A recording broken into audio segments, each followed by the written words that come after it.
Hello my dear friend. आज के इस वीडियो में आपका स्वागत है। इस वीडियो में हम transmission and distribution of electrical power subject का टोटल 20 मोस्ट इम्पॉर्टेंट क्वेश्चन को डिस्कस करेंगे। तो चलिए शुरू करते हैं। फर्स्ट क्वेश्चन है, निम्नलिखित में से किस प्रणाली द्वारा विद्युत शक्ति का संचार किया जा सकता है? ऑप्शन है ए ओवरहेड सिस्टम, बी भूमिगत प्रणाली, सी ए और बी दोनों, डी उपरोक्त में से कोई नहीं। तो इसका आंसर सभी को पता होगा। तो इसका सही आंसर है आपका सी, यानी कि ए और बी दोनों।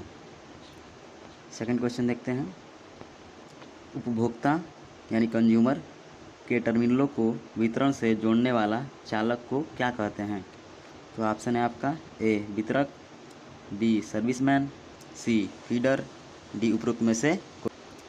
तो इस क्वेश्चन का कहने का मतलब ये है कि सब स्टेशन से जो कंज्यूमर तक जो तार आती है वो किसके द्वारा लाया जाता है? तो इसका सही ऑप्शन होगा आपका बी, यानी कि सर्विसमैन। थर्ड क्वेश्चन देखते हैं, दिया है अंडरग्राउंड सिस्टम को कितने केवी से ऊपर से संचालित नहीं किया जा सकता? ऑप्शन है ए 440 केवी, बी 11 केवी, सी 33 केवी, डी 66 केवी। तो इसका सही ऑप्शन होगा आपका डी, यानी कि 66 केवी।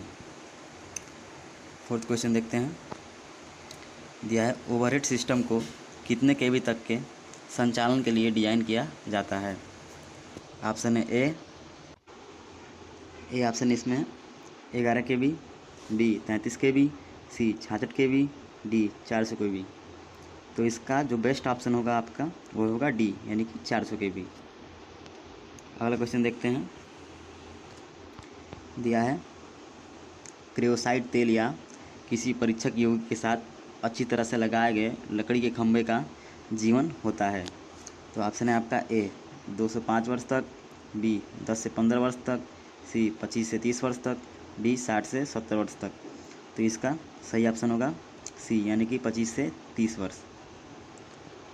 अगला क्वेश्चन देखते हैं, 6 नंबर क्वेश्चन दिया है, विद्युत शक्ति के संचरण और वितरण के लिए निम्नलिखित में से कौन सी सामग्री का उपयोग नहीं किया जाता? ऑप्शन है ए कापर, बी एल्यूमिनियम, सी स्टील, डी टंगस्टन। तो इसका सही आंसर होगा डी, यानी कि टंगस्टन। अगला क्वेश्चन देखते हैं, 7 नंबर क्वेश्चन है आपका, एसी का सतह प्रभाव किन कारकों पर निर्भर करता है? ऑप्शन है ए आवृत्ति, बी चालक का व्यास, सी चालक की आकृति, डी उपरोक्त सभी। तो इसका सही आंसर होगा डी, यानी कि उपरोक्त सभी। तो चालक का व्यास इन सभी पे डिपेंड करता है। फ्रीक्वेंसी, चालक की आकृति, ये सभी एसी के प्रभाव पर डिपेंड करता है। अगला क्वेश्चन देखते हैं, दिया है जस्ती इस्पात के तार का प्रयोग आमतौर पर किया जाता है? तो ऑप्शन है आपका A stay wire, B earth wire, C structural components, D उपरोक्त सभी। तो इसका सही आंसर होगा आपका डी उपरोक्त सभी। तो जस्ती वायर का यूज हम stay wire, earth wire, structural components के लिए करते हैं। 9 नंबर क्वेश्चन देखते हैं, आरसीसी पोल के बीच सामान्य स्पैन्स कितना होता है? यानी कि 2 आरसीसी पोल के मध्य दूरी कितना होता है? तो ऑप्शन है आपका ए 40 से 50 मीटर, बी 60 से 100 मीटर, सी 80 से 100 मीटर, डी 300 से 500 मीटर।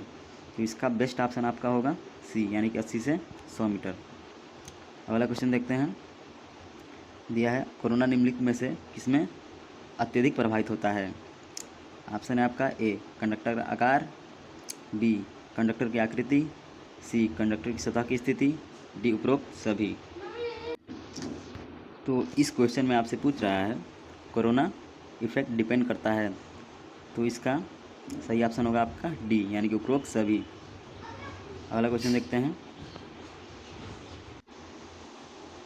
11 नंबर क्वेश्चन देखते हैं हम, निम्नलिखित में से कौन सा संचरण लाइन का स्थिरांक है? ऑप्शन है ए प्रतिरोध, बी इंडक्टेंस, सी कैपेसिटेंस, डी उपरोक्त सभी। तो इसका सही ऑप्शन होगा आपका ऑप्शन डी, यानी कि उपरोक्त सभी। 12 नंबर क्वेश्चन देखते हैं,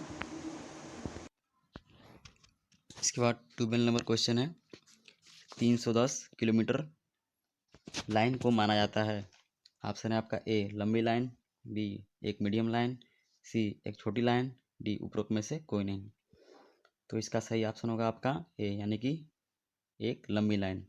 तो यदि कोई ट्रांसमिशन लाइन 80 किलोमीटर से कम है तो शॉर्ट लाइन में आएगा। उसके बाद 80 से 160 के मध्य है तो मीडियम ट्रांसमिशन लाइन के अंतर्गत आएगा। उसके बाद 160 किलोमीटर से ऊपर आपका लॉन्ग ट्रांसमिशन लाइन के अंतर्गत आता है। इस पॉइंट को आप याद रखिएगा। नेक्स्ट क्वेश्चन देखते हैं, लाइन इम्पीडेंस और शंट एडमिटेंस के अनुपात का वर्गमूल कहलाता है। ऑप्शन है आपका ए लाइन का सर्च इम्पीडेंस, बी लाइन का कंडक्टेंस, सी लाइन का रेगुलेशन और डी उपरोक्त में से कोई नहीं। तो इसका सही आंसर होगा आपका ए लाइन का सर्ज इम्पीडेंस। अगला क्वेश्चन देखते हैं, सॉरी थोड़ा मिस्टेक हो गया। हाँ 50 नंबर क्वेश्चन देखते हैं, निम्नलिखित में से कौन एक स्थिर वोल्टेज संचरण प्रणाली का दोष है। तो फर्स्ट ऑप्शन है आपका सिस्टम के शॉर्ट सर्किट करंट में वृद्धि, बी लाइन टर्मिनलों पर सभी भारी परिस्थिर वोल्टेज की उपलब्धता, सी उच्च टर्मिनल अभिकारकों के संभावित उपयोग के कारण लाइन के लिए बेहतर सुरक्षा की संभावना, डी माध्यम और भारी भार के समय पावर फैक्टर में सुधार।